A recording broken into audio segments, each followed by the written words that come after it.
اعوذ باللہ من الشیطان الرجیم بسم اللہ الرحمن الرحیم حامیم تنزیل من الرحمن الرحیم کتاب فصلت آیاتہ قرآنا عربیا لقوم یعلمون صدق اللہ العظیم رب اشرح لی صدری ویسر لی امری واحلل عقدۃ من لسانی یفقہوا قولی آمین یا رب العالمین۔ ابھی ہم نے سورہ مومن پڑھی ہیں، اب سورہ حامیم السجدہ شروع کر رہے ہیں۔ یہ السجدہ کے نام سے دو صورتیں ہیں، ایک ہم پڑھ آئے ہیں وہ الف لام میم السجدہ کہلاتی ہے، یہ حامیم السجدہ ہے۔ سورہ مومن میں جو مضمون تھا وہ یہ کہ اللہ تعالیٰ سے مانگنا، التجا اللہ سے کرنا، دعا اللہ سے مانگنا، حاجت روائی اللہ ہی سے ہے، وہی مشکل کشا ہیں، یہ بنیادی مضمون تھا۔ اور اس کا سورہ زمر کے ساتھ جو تعلق تھا کہ سورہ زمر میں حکم دیا گیا تھا کہ اللہ ہی کا حکم ماننا ہے، اس کی تابعداری کرنی ہے، اس کی فرما برداری کرنی ہے، اسی کی یوں سمجھیے کہ اس کا جو جوہر ہے، اس کا جو ایسنس ہے وہ مانگنا اللہ سے ہے۔ تو یہ ان دو صورتوں میں ایک تو یہ مضمون واضح ہوا کہ اللہ سے کی بندگی کا حق کیسے ادا ہوگا، کہ اپنی اطاعت کو اس کے ساتھ خالص کرتے ہوئے اسی کی غلامی کرنی ہے، اور نمبر دو یہ کہ اسی سے مانگنا ہے، حاجت روائی کے لیے اسی سے آس رکھنی ہے۔ اور ساتھ ہی دوسری بات یہ آئی جہاں ظلم ہو وہاں کھڑے ہونا ہے، اس کے لیے اللہ تعالیٰ نے جو مومن آل فرعون تھا، فرعون کی قوم کا جو مومن تھا، اس کی مثال ہمارے سامنے رکھی۔ پہلی صورت میں بار بار تکرار آئی ہے کہ فَاعْبُدُوا اللَّهَ مُخْلِصِينَ لَهُ الدِّينَ یا فَاعْبُدِ اللَّهَ مُخْلِصًا لَهُ الدِّينَ، اور دوسری صورت میں فَاعْبُدُوا اللَّهَ فَادْعُوهُ مُخْلِصِينَ لَهُ الدِّينَ، اس کو پکارو، دعا اس سے کرو، اپنا دین اس کے لیے خالص کرتے ہوئے۔ اب جو سورہ مبارکہ آ رہی ہیں اس میں آپ یوں سمجھ لیجئے کہ یہاں پہ جو بات ہے یا اس کا جو مرکزی مضمون ہے وہ ہے فَادْعُوا إِلَى اللَّهِ، اللہ کی طرف بلاؤ، اللہ کی طرف دعوت دو۔ مخلوق خدا جو اللہ سے ناواقف ہو گئی ہے، غافل ہو گئی ہے، اسے اللہ سے جوڑو، یہ بھی توحید کا تقاضا ہے۔ تم نے جس خدا کو مانا ہے، تمہارا جو آئیڈیل ہے، جو تمہارا محبوب ہے، یہ باقی مخلوق اس سے کٹی ہوئی ہے، اس سے جوڑنے کا کام بھی تمہارے اس نظریے کی صداقت کی علامت ہے۔ اگر تم یہ کام نہیں کر رہے تو اس کا مطلب یہ ہے کہ تم نے یا تو سمجھا نہیں مضمون کو، انا تصرفون، سیدھے چلتے چلتے کہاں سے الٹے گھومنا شروع ہو گئے ہو، اور اگر یا پھر یہ ہے کہ اس کے بارے میں تمہارا تصور، بنیادی تصور ہی غلط ہے، الٹا ہے، اور وہ اس کا تم ڈنڈی مار رہے ہو اس کے اندر۔ تو اب توحید کا اگلا سٹیپ آ گیا۔ پہلا یہ کہ خود اللہ کے بندے بنو، اللہ سے ہی توقع رکھو ہر ضرورت پوری ہونے کی، اور دوسرا یہ کہ اس معاشرے میں اللہ کی طرف لوگوں کو بلاؤ، دعوت دو۔ وہ ایک جھلک تو مومن آل فرعون کی زندگی میں آ گئی تھی، اس نے کہا تھا اے قوم میں تمہیں اللہ کی طرف بلا رہا ہوں، اور مالی ادعوکم الی اللہ وتدعوننی الی النار، اور تم مجھے آگ کی طرف بلا رہے ہو۔ یہ کشاکش اور کشمکش بندہ مومن کی زندگی میں ہونی چاہیے، اس کی ایک کامل مثال اس مومن کی زندگی سے ہمیں مل گئی۔ تو اس صورت میں جو مسلمانوں کے سامنے گویا وہ تقاضا رکھا گیا، اور اس میں یہ دیکھیں گے ہم کہ قرآن مجید کی عظمت جگہ جگہ قرآن کا ذکر ملے گا۔ کیوں؟ اللہ کی طرف بلانے کا ذریعہ قرآن مجید ہے، اللہ سے جوڑنے کا ذریعہ بھی قرآن مجید ہے۔ یہ آسمان سے لے کے زمین تک اللہ کی تنی ہوئی رسی ہے، جو جس نے اس کو ایک سرا ہاتھ میں پکڑا تو اس رسی کا دوسرا سرا اللہ کے ہاتھ میں ہے۔ تو گویا اللہ سے جوڑنے کا مطلب اللہ کی کتاب سے جوڑنا، اللہ سے چمٹنے کا مطلب اللہ کی کتاب سے چمٹنا۔ یہ ذہن میں رکھتے ہوئے ہم جب آیات پڑھیں گے تو اندازہ ہوگا کہ ایک ایک آیت میں تقریباً اشارہ ہمیں مل جائے گا کہ یہ اس قرآن مجید کی عظمت کا بیان ہو رہا ہے، اس سے جڑنے کا بیان ہو رہا ہے، یا یہ کہ اس کی مخالفت کا ذکر ہو رہا ہے، اس لیے کہ یہ ذریعہ ہے اللہ کی طرف بلانے کا۔ آپ کو یاد ہوگا کہ نبی صلی اللہ علیہ وسلم کے حوالے سے سورہ انعام میں ہم نے دیکھا، آپ نے خبردار کرنا ہے تو قرآن کے ذریعے سے، وانذر بہ۔ سورہ جو ہے نا مریم میں ہم نے دیکھا متقیوں کو بشارت دینی ہے تو قرآن کے ذریعے سے، اور یہ کہ ان کو خبردار کرنا ہے قوم لدہ کو تو قرآن کے ذریعے سے، بلانا ہے تو قرآن کی طرف۔ تو یہ جو دعوت کا بنیادی آلہ ہے وہ قرآن مجید ہے۔ لہذا بالکل شروع ہی میں ذکر آ گیا قرآن مجید کے جو نزول ہے اس کا، اور فرمایا تنزیل من الرحمن الرحیم، اتارنا ہے رحمان اور رحیم کی طرف سے۔ بسم اللہ الرحمن الرحیم، الحمدللہ رب العالمین الرحمن الرحیم۔ آگے جا کے ہم پڑھیں گے الرحمن علم القرآن، تو وہ جو رحمتوں والا خدا ہے اس کی رحمت کا جو سب سے بڑا مظہر ہے وہ اتارنا ہے اس کتاب کا۔ یہ سب سے بڑا جو اس نے رحمت انسانوں کے اوپر کی ہے وہ یہ جو اللہ نے اپنی کتاب اتاری ہے محمد رسول اللہ پر صلی اللہ علیہ وسلم۔ اور حضور سے بھی کہا ہے کہ جو ان لوگوں کو ہم نے دنیا کی چیزیں دی ہیں ان کی طرف آپ کی نگاہیں نہ اٹھیں، وہ خیر مما یجمعون، لوگ جو کچھ جمع کر کے بیٹھے ہوئے ہیں اس سے یہ بہت اعلیٰ و عرفہ اور خیر چیز ہے جو ہم نے آپ کو عطا کی ہے۔ آگے ہم سورہ زخرف میں بھی پڑھیں گے دنیا کی نعمتوں کی حیثیت کیا ہے۔ اگر سارے لوگ ایک کی طرف ڈھلک جانے کا خطرہ نہ ہوتا تو ان کافروں کے گھروں کو ہم سونے اور چاندی کا بنا دیتے، ان کے بستر سونے چاندی کے کر دیتے، لیکن قرآن مجید اس سے بہت اعلیٰ ہے جو ہم نے آپ کو دیا ہے۔ تو تنزیل من الرحمن الرحیم کتاب فصلت آیاتہ، یہ ایک کتاب ہے جس کی آیات کو پہلے جو ان کی تفصیل کی گئی ہے کھول کے بیان کیا گیا ہے، قرآن عربین، یہ عربی زبان میں جمع کیا گیا ہے، لقوم یعلمون، اور اسے کھولا گیا ہے ان لوگوں کے لیے جو سمجھ رکھتے ہیں، جو عقل رکھتے ہیں، جو سوچ و بچار کرتے ہیں۔ بشیرم و نذیرہ، یہ خوشخبری دینے والا ہے اور خبردار کرنے والا ہے۔ دیکھیے یہی محمد الرسول اللہ کی شان ہے صلی اللہ علیہ وسلم۔ وما ارسلناک الا کافۃ للناس بشیرا و نذیرا، ہم نے آپ کو نہیں بھیجا مگر سارے انسانوں کے لیے بشیر اور نذیر بنا کے بھیجا۔ اور آپ کے جانے کے بعد آپ کا جو قائم مقام ہے قرآن مجید، آپ خود بھی مجسم قرآن تھے اور اب وہ گویا ٹیکسٹ کی صورت میں جو محفوظ ہیں، یہ بشیر بھی ہے نذیر بھی ہے۔ یہ سورہ کاف میں بھی ہم نے پڑھا تھا کہ یہ کتاب ہم نے اتاری جس میں کوئی عوج کوئی ٹیڑھ نہیں ہے، لِيُنذِرَ بَأْسًا شَدِيدًا، تو وہ خبردار بھی کرنا ہے اس کے ذریعے سے، اور اسے وَيُبَشِّرَ الْمُؤْمِنِينَ الَّذِينَ يَعْمَلُونَ الصَّالِحَاتِ أَنَّ لَهُمْ أَجْرًا حَسَنًا، تو خوشخبری اور بشارت دینے والا ہے۔ فَأَعْرَضَ أَكْثَرُهُمْ فَهُمْ لَا يَسْمَعُونَ، ان کی اکثریت نے اس اتنی عظیم کتاب سے اعراض کر لیا ہے، منہ موڑ لیا ہے، دوسری طرف چل پڑے ہیں اور وہ سنتے ہی نہیں، ان کی اکثریت سنتی ہی نہیں۔ وَقَالُوا قُلُوبُنَا أَكِنَّةً مِّمَّا تَدْعُونَا إِلَيْهِ، اور انہوں نے کہا کہ جس چیز کی طرف ہے نبی آپ بلا رہے ہیں، الرحمن کی طرف بلا رہے ہیں، ہم نہیں کون وَمَا الرحمن، یہ کون ہے رحمان، یا اس کی کتاب کی طرف بلا رہے ہیں، ہم اس کی طرف آنے والے نہیں ہیں۔ جو شے آپ پر اتاری گئی ہے، جس کی طرف آپ ہمیں بلا رہے ہیں، اس سے ہمارے دل پردے میں ہیں۔ آپ کہتے ہیں پردے میں، تو ہم خود بھی کہتے ہیں پردے میں، ہم اس معنی میں کہتے ہیں ہم پر اثر ہی نہیں ہوتا، آپ کی باتیں ہمارے سر سے گزرتی ہیں۔ وَفِي آذَانِنَا وَقْرٌ، ہمارے کانوں میں ثقل ہے۔ وَمِن بَيْنِنَا وَبَيْنَكَ حِجَابٌ، اور ہمارے اور آپ کے درمیان ایک حجاب ہے، رکاوٹ ہے، پردہ ہے۔ فَعَمَل، زور لگائیں ہمیں سمجھانے کا، دیں دعوت ہمیں جتنی دے سکتے ہیں، بلائیں جتنا ہمیں پکار سکتے ہیں۔ إِنَّنَا عَامِلُونَ، ہم بھی زور لگائیں گے، ہم بھی محنت کریں گے۔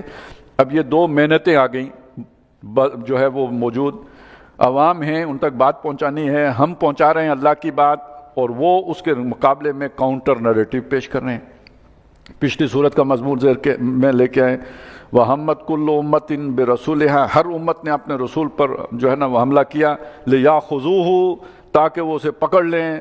اور دوسرا کام انہوں نے کیا کیا، وَيُجَادِلُوا بِالْبَاطِلِ، انہوں نے باطل طریقے سے مجادلہ کیا، لِيُدْخِضُوا بِهِ الْحَقِّ، تاکہ اپنی ان چکنی چپڑی باتوں سے، اپنے اس زخرف القول سے، اپنے وہ دلکش جھوٹ سے حق کو دبا لے۔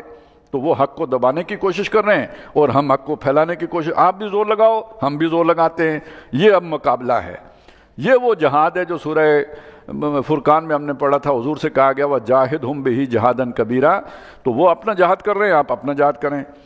تو فَعَمَلْ إِنَّنَا عَامِلُونَ قُلْ إِنَّمَا أَنَا بَشَرٌ مِثْلُكُمْ، اے نبی فرما دیجئے میں بشر ہوں تمہاری طرح کا، لیکن یوحیٰ الی، میری طرف وحی کی گئی ہے، تم میں سے کسی کے پاس وہ وحی نہیں آئی ہے، میرے پاس وہ وحی آئی ہے۔ اور اس سے بہت بڑا فرق واقع ہو گیا ہے، انما الہکم الہ واحد، اور اس وحی کا لب لباب یہ ہے، حاصل یہ ہے، خلاصہ یہ ہے کہ تمہارا الہ ایک ہی ہے۔ الہ کے معنی ہم کرتے چلے آ رہے ہیں مختلف، الہ کے معنی میں حاجت روائی بھی ہے، مشکل کشائی بھی ہے، الہ کے معنی میں جو ہے وہ حاکمیت بھی ہے، وہ بھی ہے کہ جو دعائیں سننے والا ہے، یہ تمام الہ کے معنی میں، اور جس کی بندگی کی جائے وہ بھی ہے۔ فَاسْتَقِیمُوا إِلَیْہِ، تو اسی کی طرف سیدھے ہو جاؤ، ہر طرف سے کٹ کے اس کی طرف سیدھے ہو جاؤ۔ وَاسْتَغْفِرُوا، اس استغفار کرو، گناہ بخشواؤ۔ وَوَيْلٌ لِّلْمُشْرِكِينَ، لیکن مشرکوں کے لیے بہت بربادی ہے، ہلاکت ہے، تباہی ہے۔ الَّذِينَ لَا يُؤْتُونَ الزَّكَاةَ، جو بھلائی کی طرف نہیں آتے، خیر کی طرف نہیں آتے، سنورنے کی طرف نہیں آتے۔ یہاں زکوٰۃ کا مطلب آپ وہ 2.5% والی زکوٰۃ نہیں لے سکتے ایمان لیں گے یہاں مطلب، اس لیے کہ ایمان تزکیے کا سب سے اول ذریعہ ہے۔ قد افلح المومنون ہے، جیسے قد افلح من تزکا ہے، ایسے ہی قد افلح المومنون ہے، اور جو ایمان ہے وہ پہلا قدم ہے گویا تزکیے کا۔ یہ تزکیے کی طرف نہیں آتے، یعنی ایمان کی طرف نہیں آتے۔ وَهُمْ بِالْآخِرَةِ هُمْ کافرون، اور آخرت کا تو انکار کرنے والے منکر ہیں، اور منکر ہونے کی مختلف صورتیں ہیں۔ بالکل سرے سے نہیں مانتے کہ دوبارہ اٹھائے جائیں گے، یا جو یہ مانتے ہیں وہ کہتے ہیں ہمارے فرشتے جو ہے نا وہ اللہ کی بیٹیاں، وہ ہمارے سفارش کر کے ہمیں بیڑا پار کرا دیں گی، تو یہ مختلف طریقوں سے آخرت کا انکار کر دیتے ہیں۔ لیکن ان الذین آمنوا وعملوا الصالحات، بے شک وہ لوگ جو ایمان لائے اور جنہوں نے نیک اعمال کیے، یعنی اس کا مطلب یہ وہ ہیں جو یؤتون الزکاۃ ہیں، جو اس تزکیے کے عمل کی طرف آئے، اور اس کی دو شقیں اہم ہیں، ایمان اور عمل صالح۔ اور ایمان یقین والا، اور عمل صالح کا مطلب بار بار ہمارے سامنے آیا، قربانیاں دینا، ایثار کرنا، سب کچھ اللہ کی راہ میں لٹانا، گھر بار چھوڑنا، یہ سارے عمل صالح ہیں۔ اللہ کی راہ میں اذیتیں برداشت کرنا، مار برداشت کرنا، ڈٹے رہنا، جمے رہنا، یہ سب عمل صالح ہے۔ تو جو لوگ جنہوں نے نیک اعمال کیے اور جو ایمان لائے، لہم اجر غیر ممنون، ان کے لیے بدلہ ہے، اجر ہے ایسا کہ جو کبھی بھی، جس میں وقفہ نہیں ہوگا، اس میں کوئی ٹوٹا نہیں ہوگا، گیپ نہیں آئے گا۔ قُلْ أَئِنَّكُمْ لَتَكْفُرُونَ بِالَّذِي خَلَقَ الْأَرْضَ فِي يَوْمَيْنِ، اے نبی ان سے کہیے کیا تم اس ہستی کا انکار کرتے ہو جس نے زمین کو بنایا 2 دنوں میں، وَتَجْعَلُونَ لَهُ أَنْدَادًا، اور تم اس کے مقابلے میں کوئی اور اس کے ضد اور ند کھڑے کرتے ہو، مد مقابل کھڑے کر دیتے ہو۔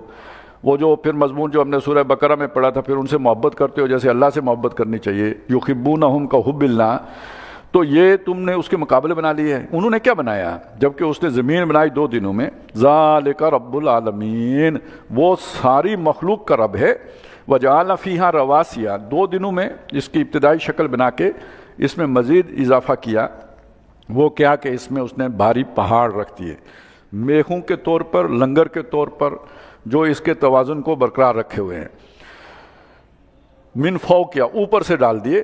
وبارک فیہا، اور اس میں برکتیں رکھیں، یعنی یہ جتنی بھی اللہ تعالیٰ نے زمین کے اندر جو برکتیں انسان کو جو ضروریات تھی ان کا جو سامان کیا۔ وقدر فیہا اقواتہا، اور اس میں اس نے ٹھہرا دیں اس کی جو خوراکیں تھیں، جو انسان کی ضرورت آنی تھی، حیوانوں کی ضرورت بننی تھی، مختلف جتنی بھی، کسی کے لیے چارہ ہے تو کسی کے لیے جو ہے نا وہ اور دالیں، اناج، اور جو منرلز چاہیے تھے، جو وٹامنز چاہیے تھے، وہ سارے زمین کے اندر ہم نے رکھ دیے۔ فی 4 ایام، یہ سارا کام 4 دنوں میں ہو گیا۔ 2 دن میں زمین بنی، 2 دنوں میں یہ باقی سارا کام ہو گیا۔ تو یہ جو پورا پروجیکٹ ہے اللہ تعالیٰ کا، اس میں جو 6 دنوں میں ہوا، اس میں 4 دن زمین اور اس کے اس ارد گرد کی فضا بنانے میں لگ گئے، باقی سارے 2 دن ہیں جس میں باقی کچھ بنا ہے۔ تو اس میں وہ ساری خوراکیں رکھ دی، یہ 4 دن میں ہوا۔ سواء للسائلین، کون سی؟ مانگنے والوں کے لیے برابر، مطلب یہ کہ جس شے کو بھی زندہ رہنے کے لیے جس چیز کی بھی ضرورت تھی، گویا وہ اس کی ڈیمانڈ ہے، وہ زبان سے مانگے یا نہ مانگے، ہم نے اس کے لیے وہ ساری مہیا کر دی ہے۔ ثم استوى الى السماء، پھر وہ متوجہ ہوا آسمان کی طرف، وہی دخان، وہ ابھی بادل دھوئیں کی طرح تھا۔ فقال لها، تو اللہ تعالیٰ نے آسمان سے بھی کہا، وللارض، اور زمین سے بھی کہا، ائتیا طوعا او کرہا، چلے آؤ، خوشی سے آؤ یا مجبوری سے آؤ۔ قالتا اتینا طائعین، انہوں نے سب نے کہا کہ ہم آتے ہیں اپنی خوشی سے، آمادگی سے، اپنی مرضی سے آپ کی طرف، یعنی آپ کے حکم کو بجا لائیں گے۔ فقضاہن 7 سماوات، تو اللہ تعالیٰ نے ان کے 7 آسمان کر دیے، فی یومین، 2 دنوں میں۔ یہ وہ 6 دنوں کا بریک اپ ہے جو یہاں پہ دیا گیا، جس میں 4 دن میں زمین کے سارے یہ جو ہے نا تیار ہوئی۔ یہ ہمارے لیے اللہ تعالیٰ نے انکیوبیٹر بنایا ایک، کہ یہاں پہ آپ رہائش رکھو، اور اس کی یہ چھتیں ہیں۔ یہ یہاں کم از کم ایسا محسوس ہوتا ہے کہ جیسے یہ صرف اس نظام شمسی کی بات کی گئی ہے، باقی کائنات کی بات یہاں پہ لگتا ہے کہ وہ ایک علیحدہ ہے، یہ یہاں زمین اور اس کی جو چھتیں ہیں وہ جو بنا دی گئیں، واللہ عالم۔ لیکن عام طور پہ قرآن مجید میں جہاں سماوات والارض آتا ہے اس سے مراد پوری کائنات ہوتی ہے۔ وَأَوْحَىٰ فِي كُلِّ سَمَاءٍ أَمْرَهَا، اور ہر ایک آسمان کو اس کا کام سمجھا دیا، وہی کر دیا اس کی طرف، جیسے مکھی کی طرف وہی کیا تھا، یعنی جو اس کا فنکشن ہے وہ اسے فیڈ کر دیا، اب اس نے وہ کام کرنا ہی کرنا ہے۔ وَزَيَّنَّا السَّمَاءَ الدُّنْيَا بِمَصَابِيحَ، اور جو دنیا نزدیک والا آسمان ہے اس کو ہم نے چراغوں سے مزین کر دیا یعنی ستارے، و حفظہ اور ان کو حفاظت کا ذریعہ بھی بنا دیا، یعنی شیاطین اگر اوپر جائیں گے تو انہی ستاروں سے ان کے اوپر جو ہے وہ پھینکے جائیں گے شہاب ثاقب۔ ذالک تقدیر العزیز العلیم، یہ ہے اندازہ ٹھہرایا ہوا اس ہستی کا جو زبردست ہے اور جاننے والی ہے۔ ہم بھی کوئی اندازہ بناتے ہیں لیکن وہ گھڑی تھوڑی بہت سیکنڈ، 1.5 سیکنڈ روز 24 گھنٹے میں آگے پیچھے ہو جاتی ہے، لیکن جو العزیز اور العلیم نے اندازہ ٹھہرایا ہے وہ صدیوں سے چلا جا، کروڑوں سالوں سے چل رہا ہے، آگے پیچھے ہونے کا کوئی سوال نہیں۔ یہ ہے اندازے سے، میں نے سمجھا کوئی غلطی نہ لگ جائے ہمیں، یعنی وہ ہم زبان کی مجبوری اندازے کا لفظ استعمال کرتے ہیں، اصل مطلب یہ ہے کہ یہ ٹھہرایا ہے اس نے، یہ نظام۔ فَإِنْ أَعْرَضُوا، اگر یہ نہ مانیں، یہ اعراض کریں، یعنی باقی قوموں کا تو ہو گیا، اگر یہ اعراض کرتے ہیں مکے والے، فَقُلْ أَنذَرْتُكُمْ صَاعِقَةً، تو ان سے کہیے کہ میں تمہیں خبردار کر چکا ہوں یا کرتا ہوں، صاعقۃ مثل صاعقہ، ایک ایسی ہی چنگاڑ سے، ایک ایسی چنگاڑ سے تمہیں خبردار کرتا ہوں جیسی چنگاڑ آئی تھی، زوردار آواز، کڑک زور کی، قوم عاد پر و سمود، اور سمود پر آئی تھی، یعنی وہ ہلاک ہو گئے تھے، تمہارے ساتھ بھی یہی ہوگا۔ اذ جاءتهم الرسل من بین ایدیہم ومن خلفہم، جب ان کے پاس آئے ان کے رسول، اب یہاں جمع کا صیغہ استعمال ہوا ہے، دو قوموں کا ذکر ہے، ان کے حوالے سے ہم قوم سمود کی طرف صالح علیہ السلام آئے، انہیں جانتے ہیں، قوم عاد کی طرف ہود علیہ السلام آئے، تو یہ تو دو رسول تھے، لیکن یہاں جمع کا صیغہ استعمال ہوا، لہذا معلوم ہوتا ہے کہ ان رسولوں سے پہلے انبیاء بھی آئے تھے، کثیر تعداد میں، وہ سمجھاتے رہے، جب نہیں مانے تو پھر اللہ تعالیٰ نے آخری فیصلے کے لیے اپنے دلیل قاطع بنا کر رسولوں کو بھیجا۔ تو جب ان کے پاس وہ سارے انبیاء اور رسول آئے، بین ایدیہم و من خلفہم، یعنی ان کی اپنی زندگی میں بھی آئے اور ان سے پہلے بھی آئے، یعنی جو قوم ہلاک ہوئی اس سے پہلے بھی ان کی والدین کو، بڑوں کو سمجھایا گیا، نہیں سمجھے، پھر آخری یہ رسول آئے، یہ ان کے سامنے آئے، اور پیغام ایک ہی تھا، اللہ تعبدوا الا اللہ، کہ تم نے عبادت نہیں کرنی اللہ کے سوا کسی کی بھی۔ تو جو دعوت آپ نے دینی ہے، اللہ کے ساتھ جو بندوں کو جوڑنا ہے، اس کا اصول کیا ہوگا؟ وہ جو سورہ زمر میں آیا تھا، فَاعْبُدُوا اللَّهَ مُخْلِصِينَ لَهُ الدِّينَ، تو بندگان خدا کو خدا سے جوڑنے کے لیے انہیں عبادت کی دعوت دینی ہے، انہیں اللہ کا بندہ بننے کی دعوت دینی ہے۔ قَالُوا لَوْ شَاءَ رَبُّنَا لَأَنزَلَ مَلَائِكَةً، انہوں نے کہا اگر ہمارا رب چاہتا تو وہ فرشتوں کو اتارتا، یعنی پیغام دینے کے لیے فرشتے آتے، یہ آپ ہم میں سے ہو، آپ کو پیغام کے لیے منتخب کرنے کی کیا ضرورت تھی؟ اللہ نے اگر بھیجنا ہوتا تو فرشتہ بھیجتا۔ فَإِنَّا بِمَا أُرْسِلْتُمْ بِهِ كَافِرُونَ، تو جو شے تم دے کے بھیجے گئے ہو ہم اس کو نہیں مانتے، ہم اس کا انکار کرنے والے ہیں۔ فَأَمَّا عَادٌ، جب انکار ہو گیا تو جو عاد تھے، فَاسْتَكْبَرُوا فِي الْأَرْضِ، انہوں نے زمین پر بہت گھمنڈ کیا، تکبر کیا، اکڑتے پھرتے تھے، بغیر الحق، نا حق جو اکڑتے تھے۔ وَقَالُوا مَنْ أَشَدُّ مِنَّا قُوَّةً، اور انہوں نے یہ بھی کہا کہ طاقت میں، قوت میں ہم سے بڑھ کر کون ہے؟ اب جب رسولوں کے مقابلے میں یہ بات آپ کہتے ہیں تو گویا ایک آپ کہنا یہ چاہتے ہیں کہ اللہ تعالیٰ بھی ہمارا کچھ نہیں بگاڑ سکتا، تو باقی تو خیر مخلوق ہمارا کچھ بھی نہیں بگاڑ سکتی، تو ہم سے بڑھ کر طاقتور کون ہے؟ اولم یروا، کیا وہ یہ انہوں نے یہ خیال نہیں کیا، ان اللہ الذی خلقہم، کہ وہ اللہ کے جس نے ان کو بنایا ہے، وہ اشد منہم قوہ، وہ طاقت میں ان سے کہیں زیادہ شدید تر ہے۔ مخلوق تو اپنے خالق سے زیادہ طاقتور نہیں ہو سکتی۔ وَقَانُوا بِآيَاتِنَا يَجْحَدُونَ، اور وہ ہماری آیات کا جھٹلاتے تھے، انکار کرتے تھے، ان کے منکر ہوتے تھے۔ فَأَرْسَلْنَا عَلَيْهِمْ رِيحًا صَرْصَرًا فِي أَيَّامٍ نَخِسَاتٍ، پھر ہم نے ان پر بھیج دی ایک ہوا تند و تیز، ایسے دنوں میں کہ جن میں کوئی خیر نہیں تھا، وہ جسے ہم کہتے ہیں منحوس دن، تو ان دنوں میں ان میں اچھا یہ دن تو پھر 8 تھے، تو اگر وہ کوئی اس نسبت سے دنوں کے نیس کو طے کریں تو پھر دن بچا کوئی بھی نہیں ہے، سارے ہی نیس ہو گئے، تو وہ دن نیس تھے، یہ نہیں کہ وہ منگل بدھ نیس ہو گئے، بلکہ یہ کہ وہ دن جن دنوں میں یہ کارروائی ہوئی ہے وہ بہت خیر سے خالی تھے، مصیبتی تھی ان کے اندر۔ اور یہ ہم نے کیوں کیا؟ لِنُذِيقَهُمْ عَذَابَ الْخِزْيِ، تاکہ انہیں ہم دنیا کے عذاب کا مزہ چکھائیں، رسوائی کے عذاب کا، فی الحیات دنیا میں، ولا عذاب الآخرہ، اور جو آخرت کا عذاب ہے، اخزا، وہ تو بہت رسوائی والا ہے، بہت ذلیل کرنے والا ہے، وہم لا ینصرون، اور وہاں پہ وہ مدد نہیں کیے جائیں گے، کوئی مدد نہیں آئے گی۔ واما سمود، اور جو سمود تھے انکار انہوں نے بھی کیا، فہدیناہم، ہم نے ان کے لیے ہدایت کا سامان کیا، نبی بھیجے، رسول بھیجے، حضرت صالح علیہ السلام کے کو ان کے مطالبے پر انہوں نے زندہ اونٹنی نکال کے انہیں دکھائی، فاستحبوا العمی علی الہدی، انہوں نے ہدایت پر اندھاپے کو ترجیح دی، اندھا رہنا جو ہے نا انہوں نے اس سے محبت رکھی راہ دیکھنے کے مقابلے میں۔ فَأَخَذَتْهُمْ صَاعِقَةُ الْعَذَابِ الْهُونِ، تو ان کو رسوا کن عذاب کی ایک تیز آواز کڑک نے آ پکڑا، بما کانوا یکسبون، اور یہ بدلہ تھا ان کے جو کرتوت تھے، جو کرتے تھے، جو کمائیاں کرتے تھے اس کا۔ وَنَجَّيْنَا الَّذِينَ آمَنُوا وَكَانُوا يَتَّقُونَ، اور ہم نے بچا لیا ان لوگوں کو کہ جو ایمان لائے اور جو پرہیزگار تھے، ڈرنے والے تھے، ان کو بچا لیا۔ یہ تو دنیا میں ہوتا ہے، آگے کا اب نقشہ ہے جو پیش کیا گیا، وَيَوْمَ يُحْشَرُ أَعْدَاءُ اللَّهِ إِلَى النَّارِ، اور جس دن اللہ کے دشمنوں کو آگ کی طرف جمع کیا جائے گا، آگ کے سامنے پیش کیا جائے گا، فَهُمْ يُوزَعُونَ، اور ان کی جماعتیں بنی ہوئی ہوں گی، یعنی باقاعدہ جس طرح ہوتے ہیں نا وہ پریڈ میں فوجی کھڑے ہوتے ہیں، اس طرح ان کی مختلف جو ہے نا ریجمنٹس ہوں گی جو کھڑی کی جائیں گی۔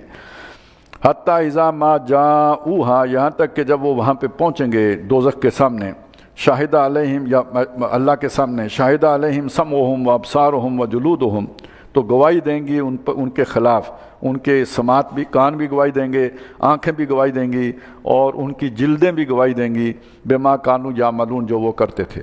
زبان کو جو ہے نا مور ہوگی، وہ نہیں بولے گی، اس لیے کہ زبان تو پھر وہ اپنے لاکھ عذر تراشے گی، اس کا موقع ہی نہیں ہوگا۔ اس دن کسی سے نہیں پوچھا جائے گا تم نے یہ گناہ کیوں کیا، لیکن یہ کہ اس کے خلاف جو کیس بنانا ہے اس کے لیے گواہ اس کے اپنے اعضاء بنیں گے جو سچ بولیں گے۔ جب ایسا یہ گواہی ہوگی تو پھر وہ لوگ حیران ہو کے اپنے اعضاء سے پوچھیں گے، وَقَالُوا لِجُلُودِهِمْ، وہ کہیں گے اپنی چمڑیوں سے، لِمَ شَهِدتُّمْ عَلَيْنَا، تم نے ہمارے خلاف کیوں گواہی دی؟ اپنے ہی خلاف کوئی گواہی دیتا ہے۔ قَالُوا أَنطَقَنَا اللَّهُ الَّذِي أَنطَقَ كُلَّ شَيْءٍ، وہ کہیں گے ہمیں اسی ہستی نے بلوایا ہے جس نے ہر شے کو بولنے کی جو ہے صلاحیت عطا کی ہے، تو ظاہر ہے اس کے حکم کے آگے ہم انکار نہیں کر سکتے، اس نے حکم دیا ہم بولے۔ وَهُوَ خَلَقَكُمْ، اور اس نے تمہیں بھی پیدا کیا، اول مرۃ، پہلی دفعہ بھی پیدا کیا تھا، وَإِلَيْهِ تُرْجَعُونَ، اور اسی کی جناب میں تم جمع کیے جاؤ گے۔ وَمَا كُنْتُمْ تَسْتَتِرُونَ أَنْ يَشْهَدَ عَلَيْكُمْ سَمْعُكُمْ وَلَا أَبْصَارُكُمْ وَلَا جُلُودُكُمْ، اور تم ستر نہیں کرتے تھے، پردہ نہیں کرتے تھے، چھپاتے نہیں تھے، یعنی اپنی سماعت، اپنی آنکھوں، اپنی جلدوں سے کوئی چیز، کیونکہ تمہارا تو یہ سوچ بھی نہیں سکتے تھے کہ یہی ہمارے خلاف گواہ بن جائیں گے۔ جیسے ہوتا ہے نا کسی کو یہ نہ پتا ہو اس کمرے میں خفیہ کیمرہ لگا ہوا ہے، تو وہ تو بعد میں جب فلم آئے گی تو پتہ لگے گا۔ اسی طرح تمہیں یہ اندازہ نہیں تھا کہ ہمارے خلاف ہماری جلدیں، ہماری آنکھیں، ہمارے کان گواہ بن جائیں گے۔ وَلَٰكِنْ ظَنَنْتُمْ أَنَّ اللَّهَ لَا يَعْلَمُ كَثِيرًا مِّمَّا تَعْمَلُونَ، بلکہ ایک اور بات بھی تھی، تمہارا تو اصل خیال یہ تھا کہ جو کچھ تم کرتے ہو ان میں سے اکثر باتوں کے بارے میں اللہ کو پتہ ہی نہیں ہوتا۔ یہ ایک تصور انسانوں کے درمیان رہا ہے، پہلے ذرا کچا کچا تھا، بعد میں اب تو آ کے ذرا پکا ہو گیا ہے کہ اللہ تعالیٰ جو ہے نا کلیات سے واقف، بڑی بڑی باتیں جانتا ہے، بڑے بڑے جو واقعات ہوتے ہیں کوئی ان کے بارے میں واقف ہوتا ہے، یہ جو چھوٹے چھوٹے لوگ کام کرتے ہیں اس کا اللہ کو علم نہیں ہوتا۔ اب یہ وہ شے ہے، ظاہر ہے کہنے کو تو یہ ہے نا کہ جی بڑی بڑی باتیں، تو بڑے لوگ بھی تو چھوٹی چھوٹی کام بھی کرتے ہیں نا، وہ اپنے ان حرکتوں کو جو کبھی حرکتیں ہوتی ہیں انہیں چھوٹے حرکتوں میں شمار کر کے کہتے ہیں ان باتوں کا تو اللہ نے کیا حساب لینا، اتنا بڑا خدا ہے، رب العالمین ہے، تو وہ یہ پوچھے گا کہ تم نے کس کو دیکھا تھا، تو کیوں دیکھا تھا، تو خائنۃ العیون کیا ہے، نا اتنی چھوٹی باتیں وہ نہیں پوچھے گا۔ یہ ایک تصور ہے۔ اللہ تعالیٰ بتا رہے ہیں وَذَلِكُمْ ظَنُّكُمُ الَّذِي ظَنَّنْتُمْ بِرَبِّكُمْ، یہ تھا وہ تمہارا عقیدہ، تمہارا خیال یا تمہاری سوچ اپنے رب کے بارے میں، ارداکم، جس نے تمہیں برباد کیا، جس نے تمہیں تباہ کیا، اس لیے کہ پھر تم بے فکر ہو گئے، نچنت ہو گئے کہ یہ بات تو اللہ پوچھے گا ہی نہیں۔ فَأَصْبَحْتُم مِّنَ الْخَاسِرِينَ، تو تم خسارہ پانے والے ہو گئے۔ اس سے پتہ چلا کہ انسان جو عذر تراشتا ہے یا جو بھی عقیدہ خود گھڑتا ہے یا جو اللہ معبود اپنے تصور کے مطابق بناتا ہے وہ اپنے ہی گرد گھیرا تنگ کر رہا ہوتا ہے، وہ ایک پھندا خود اپنے لیے بنا رہا ہوتا ہے جس میں وہ پھنس جاتا ہے۔ وگرنہ اگر یہ اس طرح کے غلط عقائد نہ ہوں تو غلطی ہو جائے تو بندہ پھر ضمیر اسے جو ہے کچوکے لگاتا ہے، سوچتا ہے، توبہ کی طرف آئے گا، لیکن جب اس طرح کا عقیدہ بنا لے گا تو پھر توبہ کی توفیق سلب ہو جاتی ہے، یا کسی گناہ کا جب عذر تراش لے گا، اس کی کوئی جسٹیفیکیشن، اس کی کوئی جو ہے نا کسی نے اسے فلاسفائز کر لے گا، پھر وہ توبہ نہیں کر سکتا۔ فَإِن يَصْبِرُوا فَالنَّارُ مَثْوًى لَّهُمْ، تو اگر وہ صبر کر سکیں تو اب نار ہے، آگ ہی ہے ان کا ٹھکانہ، یعنی صبر کریں یا چیخیں چلائیں، ہر صورت میں آگ سے نکل نہیں سکتے۔ وَإِن يَسْتَعْتِبُوا فَمَا هُم مِّنَ الْمُعْتَبِينَ، اور اگر وہ اپیل کرنا چاہیں، کوئی جو منت ترلا کرنا چاہیں، تو اب انہیں اس کی منانے کی یا اپیل کرنے کا موقع نہیں ملے گا، کوئی اتھارٹی نہیں ہے کہ جس کے سامنے جا کے وہ اپیل کر سکیں، اور اللہ تو ان کو اس نے پھٹکار کر دی، دور کر دیا، اپنے قریب آنے کی اجازت ہی نہیں ہے۔ وَقَيَّضْنَا لَهُمْ قُرَنَاءَ، اور ہم نے ان پر مقرر کر دیے ہیں ساتھی، قرنا قرین کی جمع ہے، اور یہ لفظ ہم نے پہلے سورہ صافات میں بھی دیکھا تھا، وہاں پہ ذکر آیا تھا قَالَ قَائِلٌ مِّنْهُمْ إِنِّي كَانَ لِي قَرِينٌ، ان میں سے کہنے جو جنتی ہیں وہ کہے گئے جنت میں جب خوشحال ہوں گے کہ میرا ایک دوست تھا، وہ کدھر گیا؟ تو اللہ تعالیٰ اسے دکھائیں گے کہ وہ تو دوزخ میں پڑا ہوا ہے۔ تو قرین اسے کہتے ہیں جو بہت قریب تعلق رکھنے والا ہو۔ یہاں قرین جو جسمانی میں آیا ہے، یہ آگے ہم سورہ کاف میں جا کے پڑھیں گے کہ انسان کے ساتھ یہ جو فرشتے ہیں یہ بھی قرین ہیں، اور شیطان بھی ہوتا ہے، وہ بھی اس کا قرین ہوتا ہے۔ تو جب انسان گناہ کے کام کرتا ہے تو وہ جو شیطان قرین اس کے ساتھ ہے نا، اسے اس کے اوپر اختیار مل جاتا ہے، اور یہ جو اسے پھر اس طرح کے خیالات آتے ہیں، بہانے سوچتے ہیں، جو وہ دین کے مقابلے میں اپنے ایک نئے فلسفے پیش کرتا ہے، یا یہ کہ اپنی گمراہیوں کے جواز تراشتا ہے، یہ ساری جو ہے نا اس کے کانوں میں وہ محسوس نہیں ہوگا، شعوری طور پہ نہیں ہوگا، لیکن اس کے اندر یہ خیالات، وہ جو کہا جاتا ہے نا آتے ہیں غیب سے یہ مضامین خیال میں، تو یہ جس غیب سے وہ مضامین خیال میں آ رہے ہوتے ہیں وہ شیاطین ان کی طرف القاء کر رہے ہوتے ہیں۔ ان الشیاطین لیوحون الی اولیاءہم، اور وکذالک جعلنا لکل نبی عدوا شیاطین الانس والجن یوحی بعضهم الی بعض زخرف القول، تو وہ چکنی چپڑی باتیں ایک دوسرے کی طرف وہی کر رہے ہوتے ہیں، تو ہم ان کے اوپر مقرر کر دیتے ہیں ان کے ایسے دوست جو کیا کرتے ہیں فَزَيَّنُوا لَهُم مَا بَيْنَ أَيْدِيهِمْ وَمَا خَلْفَهُم، جو ان کو مزین کر کے دکھاتے ہیں جو ان کے سامنے ہوتا ہے جو ان کے پیچھے ہوتا ہے۔ سامنے کیا ہے جو عمل کرنے چلے ہیں، پیچھے کیا ہے جو کرتوت کر کے آئے ہیں، اس کی جسٹیفیکیشن بنا کے دے دیتے ہیں، اور جو کرنے چلیں اس کی ایک شاندار پریزنٹیشن پیش کر دیتے ہیں کہ یہ کرنے کے نتیجے میں بہت جناب آپ کو یہ فائدہ ہو جائے گا، وہ ہوگا، آپ جو وہ فرشتہ بن جاؤ گے، یہ کیا ہے دنیا کا کام ہے، یہ ہے تزکیے کا کام، مست رکھو ذکر و فکر صبح گائی میں اسے، یعنی وہ جہاں جانا چاہیے اس سے ایک درجہ نیچے رکھنے کے لیے جو جتن وہ کرتے ہیں، یہ در حقیقت وہ مزین کر رہے ہوتے ہیں، خوبصورت بنا رہے ہوتے ہیں، اور وہ دکھنے میں بہت پیارا لگتا ہے، دلکش ہوتا ہے۔ وہ شروع میں ہی وہ حق کو دبانے کے لیے جتنے دلائل، باطل دلائل تراشے جا رہے ہوتے ہیں، وہ شیاطین کی مدد سے تراشے جاتے ہیں۔ وَقَيَّضْنَا لَهُمْ قُرَنَاءَ، وہ جو دوست انسانی صورت میں بھی آ سکتے ہیں، ماہرین کی صورت میں، ٹیکنوکریٹس کی صورت میں بھی آ سکتے ہیں، اور پھر یہ کہ اس کے بعد آپ بے حیائی کا نام رکھیں گے کیا؟ روشن خیالی۔ اسی پہ قیاس کرتے چلے جائیے، بچہ بہت بولڈ ہے، ہاں اب یہ نہیں کہیں گے ٹھیٹ ہے، بولڈ ہے، تو بس یہ الفاظ تبدیل کر لیں تو برے سے برا کام بھی اچھا ہو جائے گا۔ یہ طریقہ ہے، اور کیا طریقہ ہے؟ یہ فَزَيَّنُوا لَهُمُ الشَّيْطَانَ فَزَيَّنُوا لَهُم مَا بَيْنَ أَيْدِيهِمْ وَمَا خَلْفَهُم، یہ طریقہ کرتے ہیں۔ وَحَقَّ عَلَيْهِمُ الْقَوْلُ، تو ان پر اللہ کی بات ثابت ہو جاتی ہے، فِي أُمَمٍ قَدْ خَلَتْ، جیسے پہلی امتوں کے اوپر ثابت ہو چکی، من قبلہم، ان سے پہلے، من الجن والانس، جنوں اور انسانوں کی جماعتوں کے اوپر، انہم کانوا خاسرین، یہ خسارہ پانے والے ہیں۔ آگے بھی ہم پڑھیں گے کہ وہ پھر ان کی مت مار دیتے ہیں، وہ غلط راستے پہ چلتے ہوئے سمجھ رہے ہوتے ہیں ہم ہدایت پر چل رہے ہیں، جو سورہ زخرف میں یہ مضمون بھی آ جائے گا۔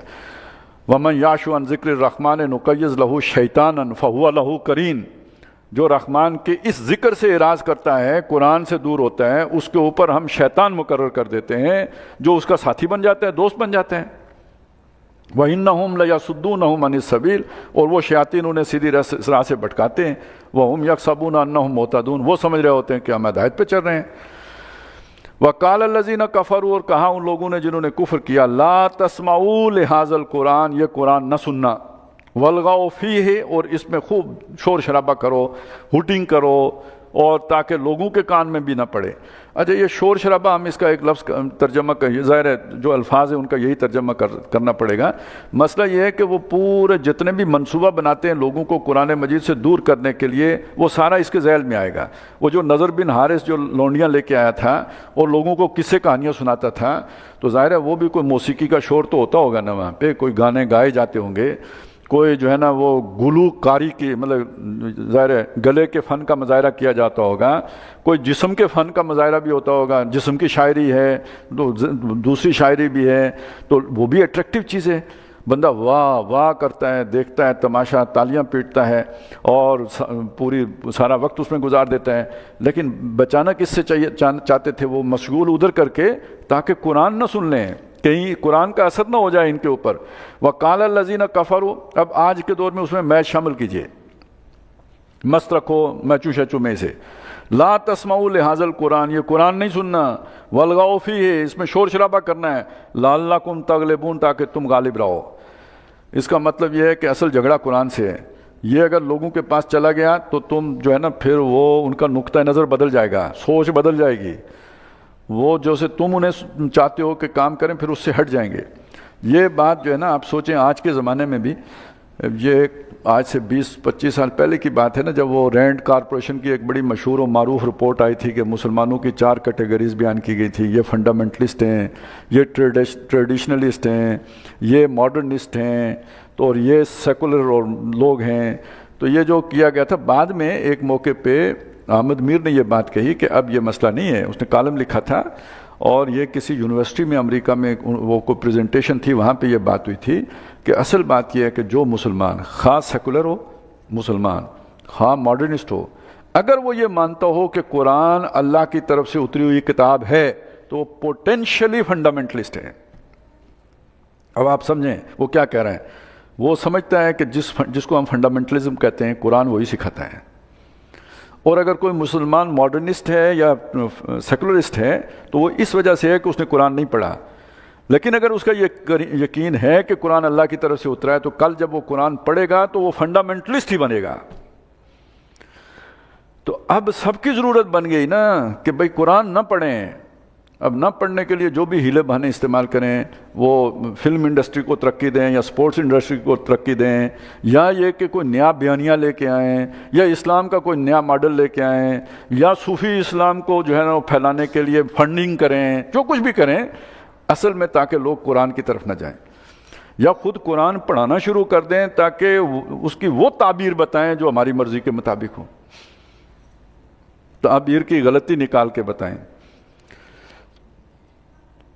فَلَنُذِيقَنَّ الَّذِينَ كَفَرُوا عَذَابًا شَدِيدًا، تو ہم لازماً ایسے کافروں کو سخت عذاب دیں گے، سخت ترین عذاب دیں گے، کیونکہ یہ تو انہوں نے اللہ سے براہ راست مقابلہ کیا ہے۔ وَلَنَجْزِيَنَّهُمْ أَسْوَأَ الَّذِي كَانُوا يَعْمَلُونَ، اور ہم لازماً ان کو بدلہ دیں گے جو وہ برے سے جو کام کرتے تھے، برے ترین کام جو کرتے تھے ان کا۔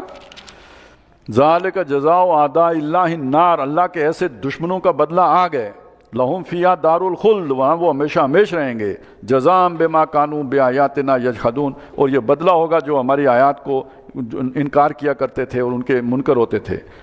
وَقَالَ الَّذِينَ كَفَرُوا رَبَّنَا أَرِنَا الَّذَيْنِ أَضَلَّانَا مِنَ الْجِنِّ وَالْإِنسِ، اور وہاں پہ وہ کافر لوگ کہیں گے اے ہمارے رب ہم کو دکھا وہ لوگ، وہ دونوں گروہ جنہوں نے ہمیں گمراہ کیا، یعنی جنوں اور انسانوں کے گروہ، جنوں کی جماعت اور انسانوں کی جماعت۔ ہمیں تو گمراہ انسانوں نے کیا، ان کے پیچھے جنات کا پورا عمل دخل شامل تھا، تو دونوں نے مل کے کیا، وہ ہمیں دکھا۔ نَجْعَلْهُمَا تَحْتَ أَقْدَامِنَا، تاکہ ہم انہیں رکھیں اپنے پاؤں کے نیچے۔ یہ دوزخیوں کی خواہش ہے، کیونکہ گمراہ تو وہ ہوئے، تکلیف انہیں ہے، جسے کہتے ہیں دل میں ساڑ ان کے ہے۔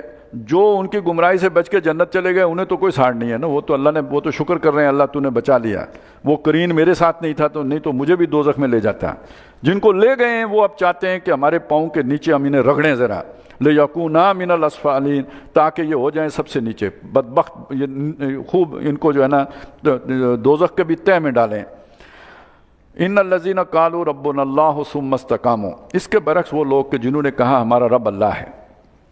اب رب اللہ ہے کا مطلب کیا ہوا؟ وہ جو ہم نے پڑھا فَاعْبُدِ اللَّهَ مُخْلِصًا لَهُ الدِّينَ، مطلب یہ ہے۔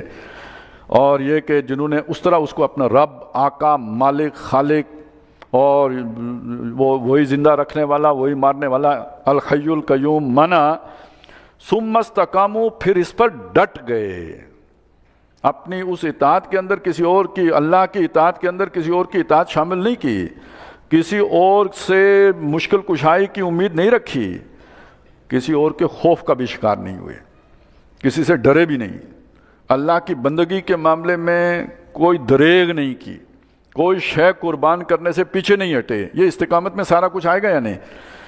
اس استقامت کا مظاہرہ کس نے کیا؟ محمد الرسول اللہ والذین معہ نے کیا نا، صلی اللہ علیہ وسلم و رضوان اللہ تعالی علیہم اجمعین۔ تو حضور نے پتھر کھائے یا نہیں کھائے؟ حضور نے اپنے رشتہ داریوں جو صادق اور امین بنا کے بیٹھے تھے ان سے کذاب اور ساحر کے الفاظ سنے یا نہیں سنے؟ برادری سے کٹے یا نہیں کٹے؟ ملک چھوڑا یا نہیں چھوڑا؟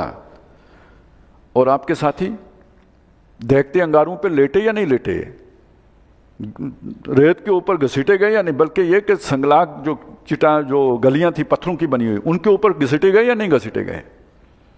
اونٹ کے ساتھ باندھ کے جسم کے پرخچے اڑے یا نہیں اڑے؟ استقامت سمجھ میں آئی ہے؟ یہ نہیں کہ یہ ہم سے تو یہ بھی نہیں ہوتا کہ 5 نمازیں وقت پہ پڑھ لیں، وہ بھی گنڈے دار پڑھتے ہیں، لیکن پڑھ بھی لیں تو یہ استقامت کا حق تو نہیں ادا ہوگا۔ یہ سارا کچھ مل کے تو استقامت بنتی ہے۔ اور اسی استقامت کا ایک مظہر ابھی ایک کردار ہم پڑھ کے آئے ہیں، مومن آل فرعون۔ اب اس کے بعد اس کا وہ عہدہ برقرار رہا ہوگا جس عہدے پر وہ تھا، کتنا بڑا عہدہ تھا کہ فرعون بھی اس کے آگے چوں نہیں کر سکتا، لیکن اتنی بڑی تقریر کرنے کے بعد اب تو اس کا کوئی، وہ تو پتہ نہیں جیل گیا کدھر گیا، سارے امکانات اس کے لیے پیدا ہو گئے۔ یہ ہے استقامت۔ یہ مکے میں بھی آپ کو نظر آئے گی، قرآن سارے وہی کردار پیش کر رہا ہے جنہوں نے اس استقامت کا مظاہرہ کیا۔ اصحاب کہف بچے تھے نوجوان، ان کا ذکر قرآن کر رہا ہے، یہ کون ہیں جنہوں نے استقامت کا مظاہرہ کیا؟ ابراہیم علیہ السلام کی پوری زندگی اسی استقامت کا مظہر ہے۔ تو اللہ کو رب ماننے کا تقاضا اگر اس استقامت کی صورت میں نکلا ہے تو آپ نے رب مانا ہے۔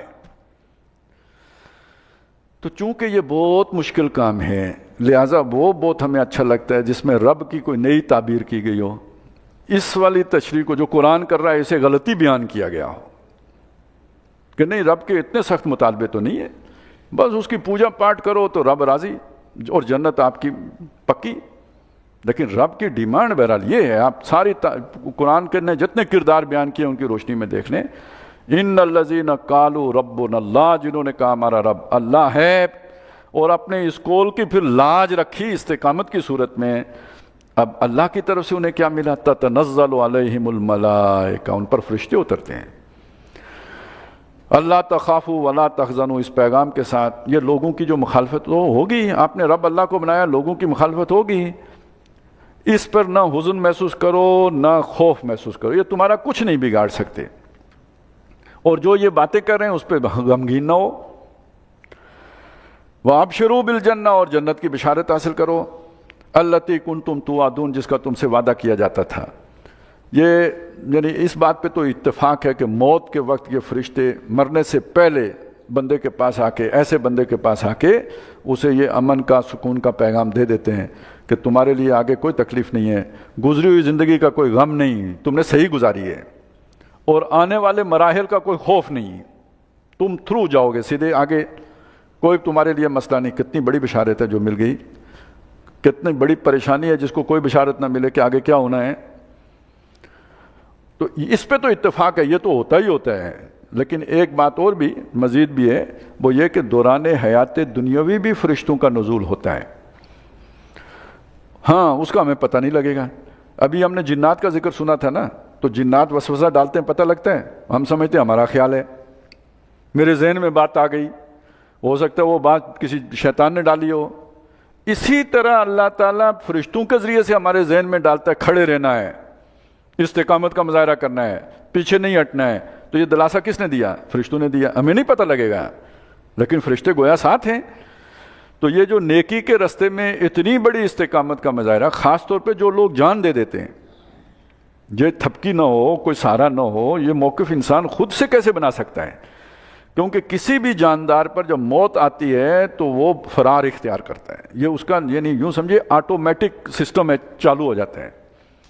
لیکن موت کو بھی ہنس کے گلے لگانا، اپنی خواہش اور اپنے ارادے کے ساتھ بے خطر کود پڑا آتش نمرود میں، عشق عقل ہے میوے تماشائے لبے بام ابھی، تو سمجھیے کہ فرشتوں کی مدد حاصل ہے، اللہ تعالیٰ نے فرشتے اس کی مدد کو لیے، اس کے دل کے تثبیت کے لیے، ثبات کے لیے اتار دیے ہیں۔ تو وہ لوگ جنہوں نے کہا ہمارا رب اللہ ہے، پھر ڈٹ گئے اس کے اوپر، اس کے سارا حق ادا کیا، ان پر فرشتے اترتے ہیں اس پیغام کے ساتھ، نہ تم ڈرو، نہ غم کھاؤ، اور اس جنت کی خوشخبری حاصل کرو جس کا تم سے وعدہ کیا جاتا تھا۔ نحن اولیاؤکم فی الحیات الدنیا، ہم دنیا ہی کی زندگی میں بھی تمہارے دوست ہیں، وفی الآخرہ، اور آخرت میں بھی ہوں گے، لہذا نہ یہاں غم نہ وہاں کوئی خوف۔ وَلَكُمْ فِيهَا مَا تَشْتَهِي أَنفُسُكُمْ، اور وہاں آخرت میں تمہارے لیے ہوگا جنت میں جو تمہارے جی چاہیں گے، یعنی جتنی تمہاری ضرورتیں ہیں وہ از خود وہاں پہ پوری ہوں گی۔ وَلَكُمْ فِيهَا مَا تَدَّعُونَ، اور اپنے ذوق کے مطابق جو تم مانگو گے وہ علیحدہ سے بھی ملے گا۔ وہ ظاہر ہے ہر ایک آدمی کا اپنا اپنا ذوق ہوتا ہے، اپنی اپنی ڈیمانڈ ہوگی، وہ جو ہے مانگنے پر وہ بھی عطا کیا جائے گا۔ لیکن یہ سب بھی کیا ہے؟ یہ نزلا من غفور الرحیم، ایک بخشنے والے مہربان ہستی کی طرف سے یہ ابتدائی مہمان نوازی ہے۔ یہ جتنی بھی جنت کی نعمتیں ہیں جو ابھی تمہاری سمجھ میں آ رہی ہیں، یہ ابتدائی مہمان نوازی کے طور پر ہوں گی۔ اصل ضیافت تو اس کا بھی کوئی آپ کے حاشیۂ خیال میں بھی تصور نہیں آ سکتا۔ اب آیا جی دوسرا پہلو، یعنی پہلی بات تو یہ ہوئی وہ جو اللہ کو مانا رب اور اس پر جم گئے، لیکن دوسرا پہلو یہ ہے کہ وہ لوگ کہ جو اللہ سے کٹے ہوئے ہیں ان کو ان کے حال پر نہیں چھوڑنا ہے۔ اللہ سے دوستی، اللہ ولی ہے تمہارا، نحن اولیاؤکم، اس دوستی کا ایک حق ہے جو عائد ہو گیا ہے۔ آپ کو یاد ہے میں آپ کو بتاتا آ رہا ہوں کہ آپ نے کوئی نیک کام کیا، اس نیک کام کے بدلے میں آپ کو کوئی انعام ملا، جو انعام ملا وہ ایک نیا امتحان بن گیا۔ اس نئے امتحان کا حق ادا کریں گے تو ایک اور انعام ملے گا، اور جو انعام ملے گا وہ ایک اور امتحان ہے۔ یہ سلسلہ ختم تو نہیں ہوگا۔ ابراہیم علیہ السلام نے ہجرت کی، گھر بار چھوڑا، قوم چھوڑی، بدلے میں اللہ تعالیٰ نے بیٹا 87 برس کی عمر میں دے دیا، لیکن جب بیٹا دے دیا اور بھاگ دوڑ کے قابل ہوا وہ ایک نئے امتحان کا باعث بن گیا۔ جب اس میں پورے اترے اللہ نے ایک اور بیٹا دے دیا۔ تو یہ سلسلہ یوں ہی چلتا ہے۔ اب آپ کو اللہ تعالیٰ نے اس عبادت کا حق ادا کرنے کے نتیجے میں اپنی دوستی کے مقام پر جو ہے فائز کر دیا ہے۔ پہلے کیا تعلق تھا جی؟ رب اور بندہ۔ اب اللہ نے گویا اپنا ولی ڈکلیئر کر لیا ہے، اللہ ولی الذین آمنوا۔ تو جب اس مقام پر آئے تو اس کا بھی ایک تقاضا ہے، وہ کیا ہے؟ وَمَنْ أَحْسَنُ قَوْلًا مِّمَّنْ دَعَا إِلَى اللَّهِ، اس سے بڑھ کر خوبصورت بات، حسین بات، بہترین بات کس کی ہوگی جو اللہ کی طرف بلاتا ہو؟ انسان کو اللہ تعالیٰ نے جو سب سے بڑی خوبی دی ہے وہ بولنے کی صلاحیت کی ہے، اور یہ بڑی صلاحیت ہے اس کی، اور اسی لیے وہ حیوان ناطق کہلاتا ہے۔ یعنی باقی بھی حیوانات ہیں لیکن یہ بولنے والا حیوان ہے، اور اس کی دنیا میں کامیابی کا سب سے بڑا ذریعہ اس کی زبان ہے۔ آپ بہترین پروفیشنل ہیں، اور یہ لیکن یہ کہ اگر آپ کو بات کرنے کا ہنر نہیں ہے تو آپ کو کلائنٹ نہیں ملے گا، ملے گا تو آپ سے مطمئن نہیں ہوگا۔ وکیل تو خیر وکالت تو چلتی ہی ساری زبان سے ہے، کاروبار چلتا ہی سارا زبان سے ہے۔ آپ اپنی چیز بیچتے کیسے ہیں، پریزنٹ کیسے کرتے ہیں، گاہک کو مطمئن کیسے کرتے ہیں، سارا معاملہ زبان کے ساتھ ہے۔ تو اگر زبان دانی یا کچھ اپنے وہ ہے تو آپ کتنے فائدے اٹھا سکتے ہیں۔ لیکن اس زبان کا سب سے بہترین استعمال کیا ہے؟ قائل کرنا ہے نا، کسی کو دلیل دے کے اپنے سودے کی طرف لے کے آنا ہے۔ دلال، ایجنٹ، آپ اللہ کے ایجنٹ بنو، آپ اللہ کی طرف لوگوں کو بلانے والے بنو، یہ اس دوستی کا حق ادا ہوگا۔ اور اگر دوستی کے مقام پر پہنچ گئے اور یہ حق ادا نہیں کیا تو پھر ایک حدیث ہے کہ اللہ تعالیٰ نے جبریل علیہ السلام کو حکم دیا کہ فلانی فلانی فلانی بستی کو اس کے رہائشیوں کے اوپر الٹ دو، یعنی عذاب جو استیصال ان کے اوپر نازل کر دو۔ تو حضرت جبریل نے عرض کی کہ اے باری تعالیٰ، وہاں تیرا ایک ایسا بندہ بھی رہتا ہے، فلانی بستی میں ایک ایسا بندہ بھی ہے جس نے پلک جھپکنے کی دیر برابر بھی کبھی گناہ نہیں کیا ہے، تیری نافرمانی، کسی حکم کو نہیں توڑا۔ اب دیکھیں یہ سورہ زمر والا تقاضا پورا کر لیا اس نے یا نہیں کر لیا؟ فَاعْبُدُوا اللَّهَ مُخْلِصِينَ لَهُ الدِّينَ والا تقاضا پورا ہو گیا یا نہیں ہو گیا؟ اللہ کی اطاعت کرنے میں خالص اطاعت کرنے میں کوئی کسر نہیں چھوڑی ہے اس نے. پکارتا بھی تجھے ہے، کوئی شرک نہیں، تیرا بندہ ہے. جبریل یہ بات اس لیے کر رہے ہیں کہ اس کے ہوتے ہوئے بھی پلٹ دوں. تو اب اللہ تعالیٰ کہتے ہیں کہ اس پر بھی پلٹو، باقیوں پر بھی پلٹو. کیوں؟ میرے احکامات کی نافرمانی ہو رہی تھی، میرا دوست گھر بیٹھا رہا، میری غیرت میں اس کا کم از کم چہرہ تو سرخ ہوتا، وہ بھی نہیں ہوا. تو اب جو عذاب آئے گا اس سے وہ بندہ بھی نہیں بچے گا. تو یہ کس چیز کا تقاضا ہے؟ اللہ کے محبت ہے اللہ سے، اللہ ولی ہے، توحید ہے. تو توحید کا ایک تقاضا یہ بھی ہے کہ جو لوگ اللہ کو واحد نہیں مانتے، جو لوگ اللہ کو احد نہیں مانتے، جو لوگ اللہ کو اپنا محبوب نہیں قرار دیتے، جو اسے رب ماننے کے لیے تیار نہیں، الہ نہیں مان پا رہے، آپ اٹھو، غیرت کھاؤ، اللہ کی غیرت میں اٹھو، ان کو اللہ سے جوڑو. جو نافرمان ہیں انہیں نافرمانی پہ ٹوکو، امر بالمعروف کرو، نہی عن المنکر کرو، تب آپ دوست ہو. اور اگر یہ نہیں کرتے تو پھر جب اللہ تعالیٰ سزا دے گا تو پھر گیہوں کے ساتھ یہ گھن بھی پیسے گا. تو اس کا مطلب یہ ہے کہ دوستی کا حق ادا تبھی ہوتا ہے جب دعوت لوگوں کو دی جائے اللہ سے جڑنے کی. یہ بھی توحید کا عملی تقاضا ہے. قولی توحید، عقیدے کی توحید اپنی جگہ پہ، لیکن لما تقولون ما لا تفعلون سے بچنے کا تقاضا یہ ہے کہ یہ دعوت کا کام کیا جائے. اب اس کے درجے ہوں گے دعوت کے کام کے، حکمت کی سطح پہ کریں، موعظہ حسنہ کی سطح پہ کریں، مجادلہ باللتی ہی احسن کریں، جو اللہ نے جو صلاحیت دی ہے اتنا کریں، لیکن کریں ضرور. بلغوا انی ولو آیۃ، پہنچاؤ میری طرف سے، خواہ ایک آیت پہنچاؤ لیکن کرو. ایک آدمی تمہارے ذریعے سے اگر ہدایت پر آ گیا تو سرخ اونٹوں کی بھری ہوئی وادی سے بڑی دولت ہے. وَعَمِلَ صَالِحًا، اور نیک عمل کرے، وہی استقامت اس عمل صالح کے اندر آ گئی.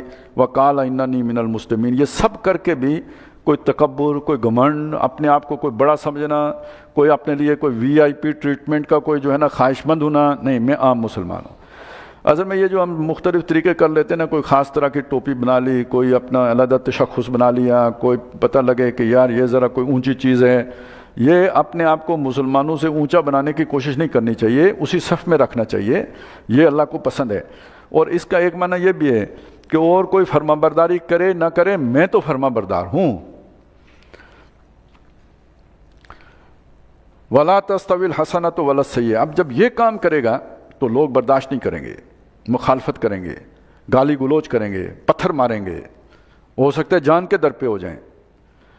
آپ نے صرف شرک نہیں کرنی، کچھ بھی نہ کہیں. حضور کو بھی کچھ نہیں کہا صلی اللہ علیہ وسلم، 40 سالوں تک کوئی صادق الامین ہے اور حضور نے شرک کبھی نہیں کیا. لیکن جب آپ دعوت کے لیے کھڑے ہوں گے تو اب لوگ مخالفت کریں گے، کیونکہ اب آپ نے ان کے سسٹم کے اندر جو ہے نا وہ رکھنا ڈالا ہے، وہ اپنے معاشرے کے اندر ارتعاش پیدا کر دیا ہے. اب مخالفت ہوگی تو اس مخالفت کا جو ہے مقابلہ کیسے کرنا ہے؟ وہ برائی کریں گے، وہ اذیتیں دیں گے، وہ تکالیف دیں گے. آپ نے اس کے بدلے میں دعائیں دینی ہیں، آپ نے ان کے لیے جو ہے اور جو ہے محبت سے پیش آنا ہے.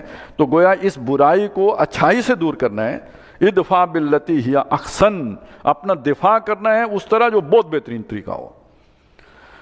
یہ نہیں کہ کسی نے ذرا کچھ اونچ نیچ کر دی، آپ کے خلاف فتویٰ دے دیا اور آپ بم بند کر آ گئے جیسے آج کل ہو رہا ہے. یہ داعیان دین نہیں ہوتے، یہ تخریب کار ہوتے ہیں. دین کی دعوت کا تقاضا یہ ہے، ادفع باللتی ہی احسن، اپنا دفاع کرو اس طریقے پر جو بہت بہترین ہو. فَإِذَا الَّذِي بَيْنَكَ وَبَيْنَهُ عَدَاوَةٌ، تو جس شخص اور تمہارے درمیان دشمنی ہے، سخت دشمنی ہے، كَأَنَّهُ وَلِيٌّ حَمِيمٌ، وہ ایسا ہو جائے گا جیسے گرم جوش دوست ہوتا ہے. وَمَا يُلَقَّاهَا إِلَّا الَّذِينَ صَبَرُوا، اس مقام کو نہیں پا سکتے مگر بہت صبر کرنے والے لوگ. وَمَا يُلَقَّاهَا إِلَّا ذُو حَظٍّ عَظِيمٍ، اور اس مقام کو وہی پاتے ہیں جو بہت نصیب والے ہوں، بہت اللہ تعالیٰ نے جن کو دنیا جو بڑے نصیب سے جو ہے نوازا ہو، وہ اس روش پر چل پاتے ہیں. بہرحال توحید کے تقاضے میں یہ بھی آتا ہے. پہلا تقاضا اللہ کا بندہ بننا اور اللہ ہی کو مالک و مختار ماننا، اور دوسرا اللہ کی مخلوق کو اللہ سے جوڑنے کی جد و جہد کرنا. اور یہ جہاد کبیر ہے، قرآن نے کہا وَجَاهِدْهُمْ بِهِ جِهَادًا كَبِيرًا، اس قرآن کے ساتھ یہ جہاد کبیر کیجئے. وَإِمَّا يَنزَغَنَّكَ مِنَ الشَّيْطَانِ نَزْغٌ، اور کبھی شیطان کی طرف سے آپ کو کوئی چوک لگ جائے، مطلب یہ کہ آپ کو کوئی غصہ آ جائے، کبھی دفاع کرنا تھا اچھے طریقے پر تو کوئی دل نے کیا کہ ذرا ٹٹ فار ٹیٹ کا کوئی معاملہ کیا جائے، تو یہ گویا شیطان نے کوئی آپ کو غصہ دلایا ہے، فَاسْتَعِذْ بِاللَّهِ، فوراً اللہ کی پناہ طلب کرو، إِنَّهُ هُوَ السَّمِيعُ الْعَلِيمُ، وہی سننے والا اور جاننے والا ہے۔ وَمِنْ آيَاتِهِ اللَّيْلُ وَالنَّهَارُ، اور اس کی نشانیوں میں سے ہیں دن اور رات، والشمس والقمر، سورج اور چاند، لا تسجدوا للشمس، سورج کو سجدہ نہ کرو، ولا للقمر، نہ چاند کو سجدہ کرو، واسجدوا للہ الذی خلقہن، بلکہ اس اللہ کو سجدہ کرو جس نے ان سب کو بنایا ہے، ان کنتم ایاہ تعبدون، اگر تم اسی کی عبادت کرتے ہو، فإن استکبروا، تو اگر یہ گھمنڈ کریں، تکبر کریں، فالذین عند ربک، تو وہ لوگ کہ جو تیرے رب کے پاس ہیں، یعنی فرشتے، یسبحون لہ باللیل والنہار، وہ اس کی تسبیح کرتے ہیں دن رات، وہم لا یسأمون، ایسا کرنے سے وہ تھکتے نہیں، بور نہیں ہوتے، وہ ان کے دل اچاٹ نہیں ہوتے، بلکہ پوری دل جمعی کے ساتھ وہ اس کام کو بجا لاتے ہیں۔ یہ آیت سجدہ، اٹھیں گے تو سجدہ کر لیں گے۔ وَمِنْ آیاتہ، اور اس کی نشانیوں میں سے ہے، اَنَّکَ تَرَى الْأَرْضَ خَاشِعَةً، کہ تم دیکھتے ہو زمین کو کہ بالکل بجھی پڑی ہے، جھکی ہوئی ہے، دبی ہوئی ہے، فَإِذَا أَنزَلْنَا عَلَيْهَا الْمَاءَ، تو جب ہم نے اس پر پانی اتارا، مری ہوئی زمین میں جب ہم نے پانی اتارا، اهتزت وربت، تو اس میں حرکت پیدا ہوئی اور وہ ابر آئی، یعنی گویا زندہ ہو گئی۔ حرکت تو زندہ چیز میں ہوتی ہے نا، تو وہ اس میں حرکت ہوئی اور وہ ابر آئی، یعنی اس کا سبزہ چارہ نکل آیا اس سے باہر۔ ان الذی احیاھا، بے شک وہ ذات جس نے اس مردہ زمین کو زندہ کیا، لمحیی الموتیٰ، وہ تمام مردوں کو زندہ کرے گا، انہ علی کل شیء قدیر، بے شک وہ ہر شے کرنے پر قادر ہے۔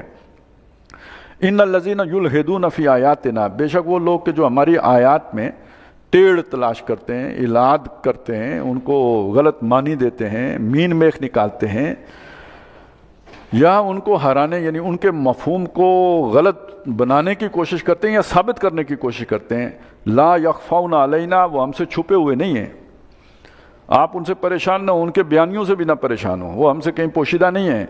افمن یلقی فی النار خیر، بھلا جو ڈالا جائے آگ میں وہ بہتر ہے، ام من یاتی آمنا یوم القیامہ، یا جو قیامت کے دن پورے سکون سے، امن سے، اطمینان سے آئے وہ بہتر ہے۔ اس کا مطلب ہے کہ اس طرح کی حرکتیں کرنے والوں کا انجام بہت برا ہے۔ اے ملو ما شئتم، ان سے کہو جو چاہو عمل کرو، انہ بما تعملون بصیر، بے شک جو کچھ تم کر رہے ہو اللہ تعالیٰ اسے دیکھتا ہے۔ ان الذین کفروا بالذکر، بے شک وہ لوگ کہ جنہوں نے اس ذکر کا، اس یاد دہانی کا جو اللہ نے بھیجی ہے قرآن مجید، اس کا کفر کیا، نہیں مانا اس نصیحت کو، لما جاءہم، جب کہ وہ ان کے پاس آئی، وَإِنَّهُ لَكِتَابٌ عزیز، جب کہ یہ ایک بہت نادر کتاب ہے، بہت زبردست کتاب ہے، بہت اعلیٰ کتاب ہے۔ لا یاتیہ الباطل من بین یدیہ ولا من خلفہ، باطل جو بھی ہو، جھوٹا گھڑا ہوا کوئی بیانیہ، اس پر نہیں آ سکتا، اس کے آگے سے بھی اور اس کے پیچھے سے بھی۔ مطلب کیا ہے، اس کے مضامین کو غلط ثابت نہیں کیا جا سکتا۔ اگر کوئی اس کی آیات کی کوئی باطل تعبیر کرے گا بھی، وہ ایک فتنہ تو ضرور بنے گا، لیکن اس فتنے سے بھی اللہ خیر برآمد کرے گا کہ جب جو اہل حق ہیں، جن کے دلوں میں ایمان ہے، جب وہ اس پہ فوکس کریں گے تو اس کے وہ مضامین ان کے اوپر کھلیں گے جو اس فتنے کے بغیر کھل ہی نہیں سکتے تھے۔ انہیں اس کی مزید گہرائی کا اندازہ ہوگا، اس کی گہرائی ان کے سمجھ میں آئے گی۔ تو بظاہر یہ باطل پرستوں نے ایک شرارت کی، شر حرکت کی، لیکن اس میں بھی اللہ نے خیر رکھی تھی کہ وہ برین سٹارمنگ کا ذریعہ بن گئی، اور اس کے نتیجے میں اس تصور کا مزید آپ کو شعور اور ادراک حاصل ہو گیا۔ تو یہ گویا ایک ایجوکیشن کا ذریعہ ہے کہ اللہ تعالیٰ نے ایسے لوگوں کو معاشرے کے اندر اجازت دی یا چھوٹ دی تکوینی طور پر کہ وہ اس طرح کے اللہ کی آیات کو ناکام بنانے کے لیے فتنے اٹھاتے رہیں، کاؤنٹرز اس کے پیش کرتے رہیں، لیکن یہ کہ اس کے نتیجے میں جن لوگوں کو اللہ تعالیٰ نے نور ایمان سے متصف کیا ہے، ان کو اللہ تعالیٰ روشنی عطا کر دیتا ہے اور ان کے اندر وہ مزید گہرائی پیدا کرنے کا ذریعہ بن جاتا ہے۔ یہ مضمون ہم نے پڑھا تھا سورہ حج میں کہ شیطان القاء کر دیتا ہے، جو تلاوت ہوئی ہوتی ہے اس کے اندر، یعنی جو سامع ہے اس کے ذہن میں القاء کر دیتا ہے، اور پھر اللہ تعالیٰ اس القاء کو مٹا دیتا ہے۔ تنزیل من حکیم حمید، یہ ایسی کتاب، اس کو یہ کیسے ہرا سکتے ہیں؟ یہ حکیم اور حمید ہستی کی طرف سے اتارا ہوا کلام ہے، ما یقال لک الا ما قد قیل للرسل من قبل، اے نبی آپ سے کوئی نئی بات نہیں کی جا رہی، آپ سے وہی کچھ کہا جا رہا ہے جو آپ سے پہلے بھی رسولوں سے کہا جاتا رہا۔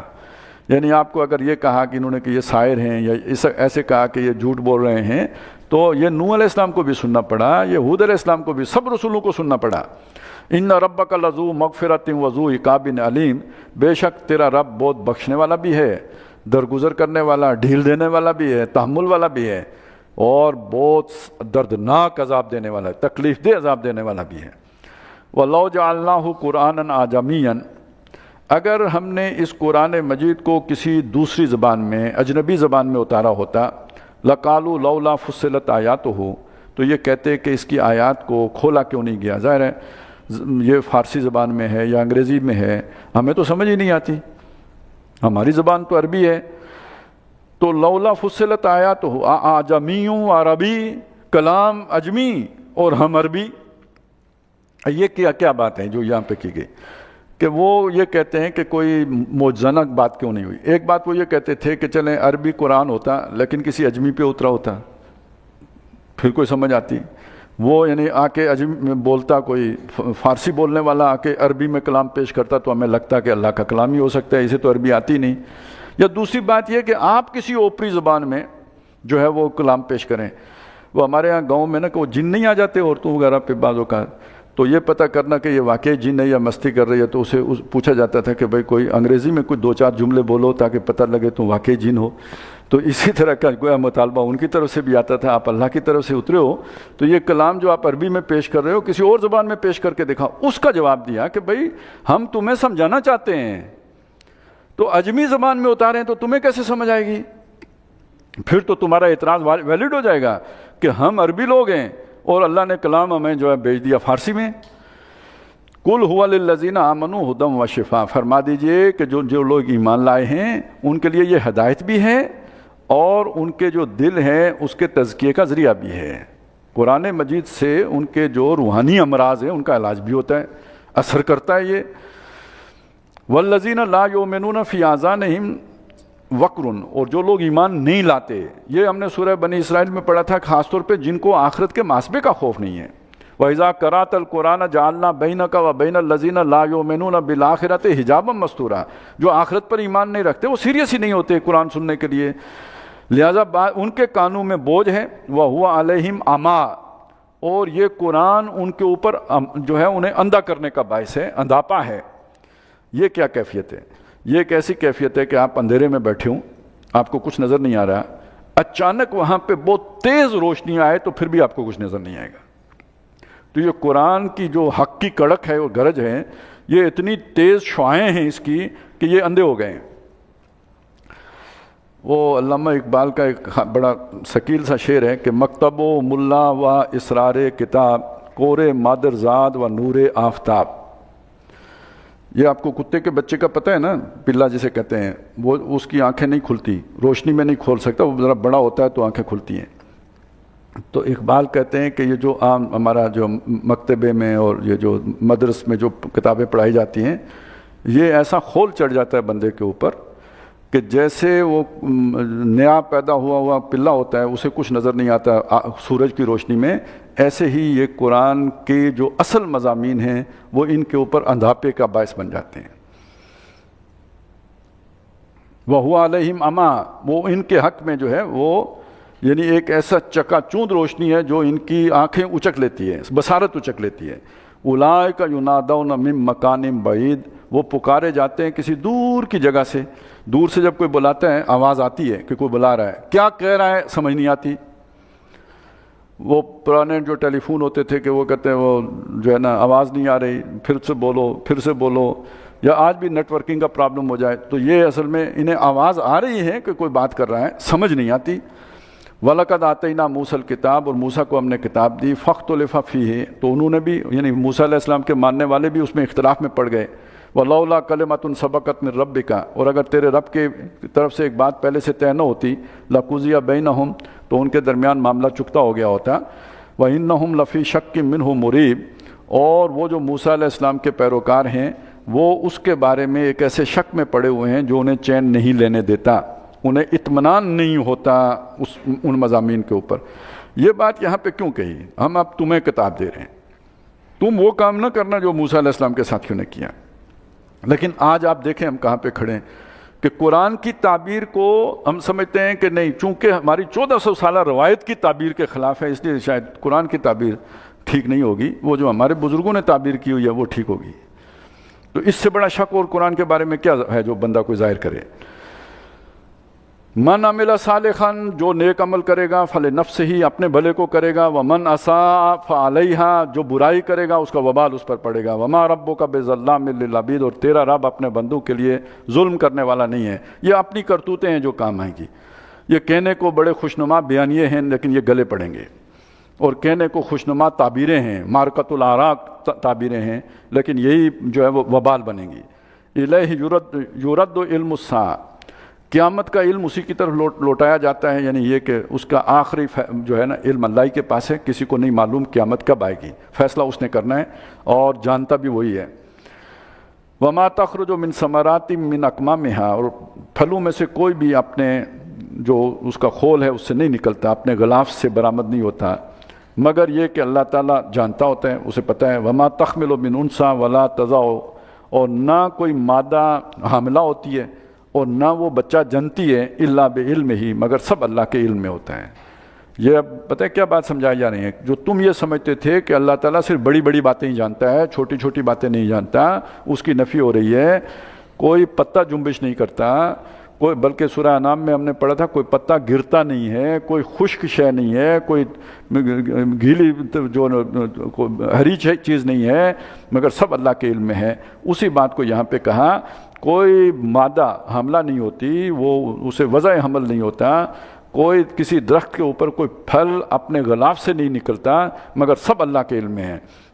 وَيَوْمَ يُنَادِيهِمْ، اور جس دن وہ انہیں پکارے گا، اَيْنَ شُرَكَائِي، کہاں ہیں میرے شریک وہ جو تم نے بنائے ہوئے تھے؟ قَالُوا آذَنَّاكَ مَا مِنَّا مِن شَهِيدٍ، تو وہ کہیں گے اللہ ہم کتنی دفعہ اعلان کر چکے ہیں کہ ہم میں سے کوئی اس کا گواہ نہیں ہے، کوئی شہادت نہیں دیتا ہے کہ کوئی تیرے شریک تھے۔ ایک معنی یہ بھی کیا گیا ہے، اور یہ کہ ہم میں سے کوئی شرک کرتا ہی نہیں تھا، ہمیں پتہ ہی نہیں شرک کا کیا ہوتی ہے شرک۔ وَضَلَّ عَنْهُمْ مَا كَانُوا يَدْعُونَ مِن قَبْلُ، اور اس سے پہلے جن کو پکارا کرتے تھے، جن کی بڑی غیرت بھی کیا کرتے تھے، تم ہمارے معبودوں کے خلاف ہو، جن کو ہمارے آباء و اجداد پوجتے آئے ہیں، آج وہ ان سے گم ہو جائیں گے۔ وَظَنُّوا مَا لَهُم مِّن مَّحِيصٍ، اور وہ سمجھ جائیں گے اب ان کا چھٹکارا نہیں ہے، بچ نہیں سکتے، اب گرفتار ہو گئے۔ لَا يَسَمُ الْإِنسَانُ مِن دُعَاءِ الْخَيْرِ، اب یہ واپس ہمیں آج دنیا کے حالات کے حوالے سے بات کی جا رہی ہے کہ انسان کا معاملہ یہ ہے کہ وہ اللہ سے خیر مانگتے ہوئے تھکتا ہی نہیں ہے۔ کاروبار میں برکت، بچوں میں برکت، یہ وہ فلانا ٹنگڑا مانگتا ہی رہتا ہے، تھکتا ہی نہیں، جتنا دو اور مانگتا ہے۔ وَإِن مَسَّهُ الشَّرُّ، اور کبھی اگر اسے کوئی تکلیف پہنچ جائے، کوئی بیماری آ جائے، کوئی کاروبار میں نقصان ہو جائے، کوئی نقص پڑ جائے، فَيَئُوسٌ قَنُوطٌ، تو مایوس ہو کے بالکل امید توڑ کر بیٹھ جاتا ہے، ڈپریشن کا شکار ہو جاتا ہے۔ وَلَئِنْ أَذَقْنَاهُ رَحْمَةً مِنَّا مِن بَعْدِ ضَرَّاءٍ مَسَّتْهُ، تو وہ جو تکلیف جس نے اسے پکڑا تھا، اس کے بعد اگر اسے ہماری طرف سے کوئی رحمت دوبارہ مل جائے، دوبارہ خوشحال ہو جائے، مشکلات سے نکل آئے، لَيَقُولَنَّ هَذَا لِي، وہ کہتا ہے یہ تو میرا حق ہے، یہ تو مجھے ملنا ہی تھا، میں اسی کے لیے تو پیدا کیا گیا ہوں گویا۔ وَمَا أَظُنُّ السَّاعَةَ قَائِمَةً، ایک دم دانشور ہو جاتا ہے، جو ہی پیٹ بھرا فوراً دانشوری آ گئی اور اس نے بڑی لمبی چھوڑی، میں نہیں سمجھتا کہ قیامت دوبارہ قائم ہوگی۔ جب تک مجبور تھا، بھوکا تھا، تو ظاہر ہے اس کی وہ سمجھتا ہے میری بات میں وزن بھی نہیں ہے، لوگ بھی اسے وزن، یعنی کنگلے کی بات کو کون وزن دے گا، لہذا یہ کہ بھئی یہ ابھی تک اس نے کوئی دعویٰ بھی نہیں مارا۔ جو ہی 4 پیسے آئے، پارٹی کی، لوگوں کو کھلایا پلایا، ساتھ اپنا فلسفہ بگاڑا۔ اب یہ کامیاب انسان ہے نا، یہ رول ماڈل ہے، تو یہ کامیاب آدمی، آج کل کیا کہتے ہیں ہم، سیلف میڈ، ٹھیک ہے نا، یہ سیلف میڈ آدمی جو بات کہہ رہا ہے تجربے کی بنیاد پر کہہ رہا ہے، یہ سمجھنے والا آدمی ہے۔ یہ مولویوں کو کیا پتہ ہے، یہ تو رٹا ہوا سبق پڑھتے رہتے ہیں، تو یہ اس نے زندگی گزاری ہوئی ہے، یہ ایک سرد گرم چشیدہ انسان ہے، تو اب وہ کیا وہی بات کہے جو معاشرے میں مروج ہے، تو کیا فائدہ ہے اتنا بڑا جو ہے نا وہ سٹیٹس اٹھا کے رکھنے کا؟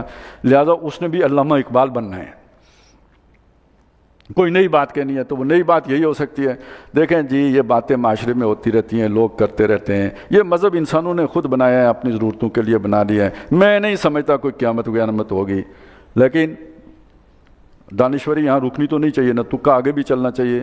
رجیت الی ربی، اور اگر مجھے لوٹا ہی دیا گیا اپنے رب کے بالفرض محال، ہونا تو نہیں ہے لیکن اگر یہ مولوی لوگ سچے ہو ہی گئے اور اب رب کے پاس واپس جانا ہی پڑ گیا، ان لی عندہ للحسنی، پرواہ کوئی بھی نہیں ہے، وہاں میرے لیے ہوگا اس کے ہاں اس سے بھی اچھا۔ وہ کیوں بھائی؟ اس کی بھی آخر کوئی دلیل کیا ہے؟ اس کا مطلب ہے ربط ہے نا، واپس جانے کی صورت تب بھی بنے گی وہ ہے، تو یہاں بھی اسی نے دیا ہے، یہ تو یہاں بھی جوتیاں چٹ کھاتے رہے اور میرے ہی چندوں پہ پلتے رہے، اور مجھے اتنا ملا تو اس کا مطلب میں اسے زیادہ لاڈلا ہوں، زیادہ پیارا ہوں، تو جب دنیا میں مجھے اتنا دیا تو وہاں اس سے زیادہ ہی دے گا، تو مجھے وہاں بھی ملے گا۔ اب وہ بنا الفاسد علی الفاسد، دنیا کی آزمائش کو اس نے انعام سمجھ لیا اور اگلا نتیجہ غلط نکال لیا۔ فَلَنُنَبِّئَنَّ الَّذِينَ كَفَرُوا بِمَا، یہ ناشکرہ انسان ہے، لہذا اس کا ذکر آیا کہ ہم لازماً جتلائیں گے ان لوگوں کو جنہوں نے کفر کیا، بِمَا عَمِلُوا، جو ان کی کرتوتیں تھیں، وَلَنُذِيقَنَّهُم مِّنْ عَذَابٍ غَلِيظٍ، اور انہیں ہم لازماً چکھائیں گے گاڑے عذاب کا مزہ۔ وَإِذَا أَنْعَمْنَا عَلَى الْإِنسَانِ، اور جب ہم انسان پر احسان کرتے ہیں، انعام کرتے ہیں، اسے نعمتیں عطا کرتے ہیں، أَعْرَضَ، وہ ہم سے اعراض اسی طرح کرتا ہے، یہ اسی طرح کے دلائل جو ہے بنا کر، ورنہ آپ میں جانب بھی اور پہلو تہی کر جاتا ہے، پہلو بچا جاتا ہے، کنی کترا جاتا ہے۔ وَإِذَا مَسَّهُ الشَّرُّ، اسی کو جب تکلیف پہنچتی ہے، کاروبار میں نقصان ہو گیا، کوئی نیب والوں نے پھنسا لیا، کوئی جو ہے نا وہ نوٹس آ گیا ان کا ٹیکس والوں کا، فَذُو دُعَاءٍ عَرِيضٍ، سب سے پہلے مولوی صاحب آپ عمرہ کریں گے؟ اب حلوہ یار نہیں آئے گا، عمرہ ڈائریکٹ کریں گے، وہ اس کے حاجی نہیں، حاجی کراتا ہوں، اور پھر یہ کہ اس کا وضو ٹوٹتا ہی نہیں ہے، ساری رات یا اللہ خیر، یا اللہ خیر، یا اللہ کوئی نیک سبب۔ اب جناب اسے اتنی دعائیں آتی ہیں، ولیوں کو اتنی نہیں آتی جتنی اس کو آ جاتی ہیں۔ فضو دعائن عریض، لمبی دعائیں ختم ہی نہیں ہوتی۔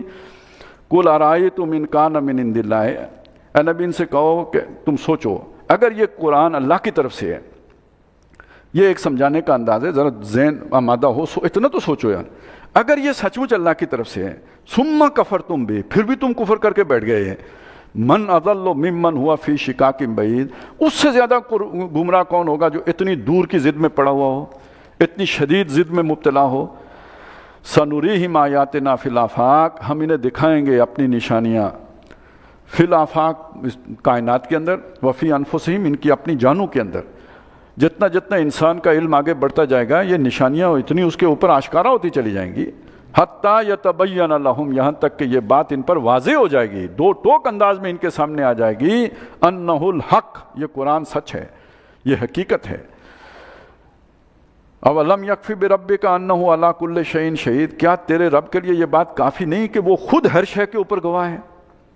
کوئی گواہ نہ ہو، کوئی حساب کتاب نہ ہو، کوئی کرامن کاتبین نہ ہو، کوئی اعمال نامہ نہ ہو، وہ تو خود موجود ہے ہر انسان کے کرتوتیں دیکھنے کے لیے۔ الا انہم فی مریۃ من لقاء ربہم، اور اسی طرح جو وفادار ہیں، جو انہوں نے قربانیاں دی ہیں، جو انہیں ستایا گیا ہے، جو ان کے دل پر گزری ہے، ان کے جو احساسات ہیں، جذبات ہیں، سب سے واقف ہے وہ۔ الا انہم فی مریۃ من لقاء ربہم، سن رکھو یہ لوگ اپنے رب سے ملاقات کے بارے میں ایک شک میں پڑے ہوئے ہیں، ایک ان کے دل میں بے چینی ہے، وہ قرار نہیں پکڑتا، دل اطمینان نہیں ہوتا رب سے ملاقات پر۔ الا انہ بکل شیء محیط، سن رکھو کہ بے شک اس نے ہر چیز کو گھیر رکھا ہوا ہے، سب اس کے احاطۂ قدرت میں بھی ہے، احاطۂ علم میں بھی ہے، احاطۂ رحمت میں بھی ہے۔